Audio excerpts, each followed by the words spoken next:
Itong mga cactus, siguro nakakain itong mga bulaklak nila. Ayan. At ayan, mga roses nila. Ayan, naririnig nyo ba yung ibon? Chirping of a bird. Itong mga windows nila maganda. Ito yung munisipyo nila rito.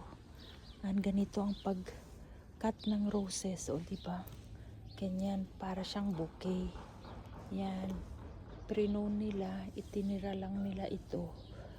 Ayan, dahil sa maaraw na ngayon, spring na, malapit ng spring, February na, March na pala, ayan. Yan ang kanilang pagputol ng mga roses. Itinira nila yung malaking branch, tulad nito, malaking branch.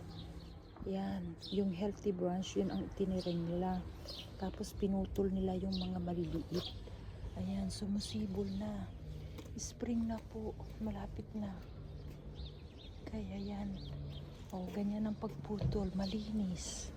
Prone nila to every spring. Ayan yung paligid rito.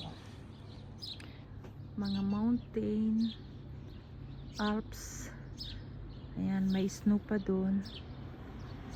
Ayan. Ito mga bahay. Ayan, sa likod is Alps. Ayan yung mga mountain. Ganyan ang buhay nila rito sa Switzerland. Malinis ang kapaligiran. Ayan, malinis. Wala kami sa isa talagang makitang plastic na nakakalat. Gawin natin to sa Pilipinas at tayo'y masaya ang buhay. Maraming turistang masaya. Pati mga Pilipino, tingnan nyo naman yung kanilang river.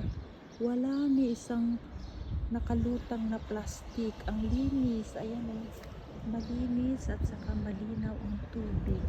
Dahil yung sewerage, STP, ano bang pangalan nun?